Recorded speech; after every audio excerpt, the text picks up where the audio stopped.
Welcome to Tamil health tips. என்னோட பேர் மனோ.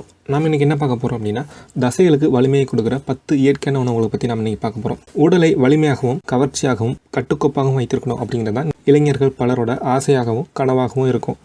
இதற்காகவே ஜிம்முக்கு போவாங்க. சிலர் நேரம் காலம் பார்க்காம வியர்க்க விறுவிற்க கடுமையான சிரமத்தோட உடற்பயிற்சி செய்வாங்க. உடற்பயிற்சிகள் ஒரு புறம் இருந்தாலும் உடல் வலிமையாக இருக்கணும் அப்படின்னா உடல் தசைகளை மேம்படுத்த வேண்டியது ரொம்ப அவசியம். ஆனால் இங்கே நடக்கிறதே வேறு. அதாவது இயற்கை உணவில் கிடைக்கும் ஊட்டச்சத்துக்கள் நிறையா இருக்கும்போது டப்பாக்களில் அடைத்து வைக்கப்பட்ட புரோட்டீன் பவுடர், எனர்ஜி ஃபுட் போன்ற செயற்கை ஊட்டச்சத்துக்களை தான் நம்ம பலரும் விரும்பி சாப்பிட்றோம்.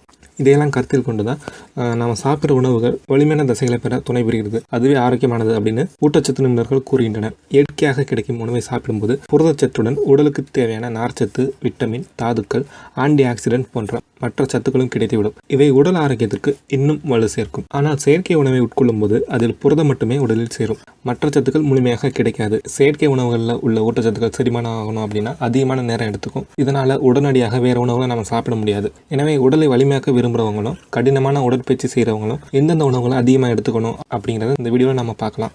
நாம் சாப்பிடும் ஒவ்வொரு முட்டையிலிருந்தும் 6 to 8 கிராம் வரை புரதச்சத்து அதாவது புரோட்டீன் கிடைக்கிறது. 9க்கும் மேற்பட்ட அமினோ அமிலங்கள் உள்ளன. மேலும் முட்டையில் விட்டமின்கள், இரும்புச்சத்து மற்றும் கால்சியம், துத்தநாகம் போன்ற தாதுக்கள் நிறைவாக உள்ளது. இவை அனைத்தும் உடல் வலிமை பெற உதவுகிறது. இறைச்சி 100 கிராம் கோழி இறைச்சியில் 30 கிராம் புரதச்சத்து உள்ளது. இவை செல்களின் தேய்மானத்தை குறைத்து புதுப்பிக்க உதவுவதோடு இது உடல் தசைகளுக்கு வலு சேர்க்கிறது. தண்ணீர் நம் உடலில் 70% தண்ணீர் உள்ளது.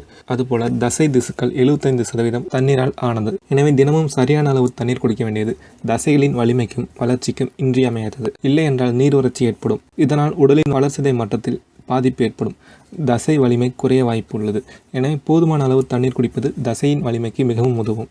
மீன் எண்ணெயில் தசை வளர்ச்சிக்கு தேவையான ஆன்டி இன்ஃப்ளாமேட்டரி அதிகமாக உள்ளது. இது என்ன பண்ணும் அப்படின்னா உடலின் வளர்சிதை மாற்றத்தை ஊக்குவிக்கும். இதனால் உடலின் தேவையில்லாத கொழுப்புகள் குறைவதோடு வலிமையான தசைகள் உருவாக உதவி செய்கிறது. ஓட்ஸில் கார்போஹைட்ரேட், நார்ச்சத்து, புரதச்சத்து, தாது பொருட்கள் மற்றும் விட்டமின்கள் நிறைவாக உள்ளது. தசை வளர்ச்சிக்கு இது பெரிதும் உதவி செய்யும். உடற்பயிற்சி செய்ததும் எடுத்துக்கொள்ள வேண்டிய சிறப்பான உணவு இது.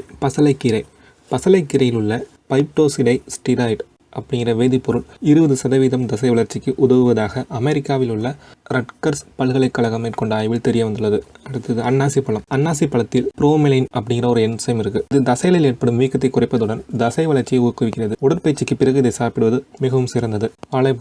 வாழைப்பழத்தில் உள்ள புரோமெலின் ஆனது ஆண்களின் டெஸ்டோஸ்டிரோன் அளவை அதிகரிக்க உதவுகிறது. உடலில் டெஸ்டோஸ்டிரோன் அளவு அதிகமாக இருந்தால் அது தசை வளர்ச்சிக்கு உதவி செய்யும். பிராக்கோலியுடன் தக்காளி, மக்காச்சோளம், மிளகு சேர்த்து சாலட்டாக சாப்பிடலாம். இதில் உள்ள விட்டமின் சி தசை திசுக்களின் ஆயுளை கூட்டும். நார்ச்சத்து, தாது சத்துக்களும் இதில் அதிகமாக உள்ளது. இவை தசை வளர்ச்சிக்கு உதவி செய்யும். பாதாம் பருப்பில் கொழுப்பு சத்து, புரதம், விட்டமின் இ, ஆன்டி ஆக்சிடென்ட்கள் நிறைவாக உள்ளது. இவை தசை வளர்ச்சிக்கு ஊட்டமளிப்பதோடு வலிமை பெறவும் பெரிதும் உதவி செய்கின்றன. இதெல்லாம் கண்டிப்பாக நீங்கள் ட்ரை பண்ணி பாருங்கள். உங்களுக்கு இது கண்டிப்பாக யூஸ்ஃபுல்லாக இருக்கும் அப்படின்னு நம்புகிறேன். நாங்கள் இது போல் யூஸ்ஃபுல் டிப்ஸ் கண்டினியூவாக அப்டேட் பண்ணிகிட்டே இருப்போம். உங்களோட அப்டேட் உங்களுக்கு கிடைக்கணும் அப்படின்னா மறக்காமல் சப்ஸ்கிரைப் பண்ணுங்கள். நோட்டிஃபிகேஷனையும் கிளிக் பண்ணிக்கோங்க. தேங்க்யூ ஃபார் வாட்சிங்.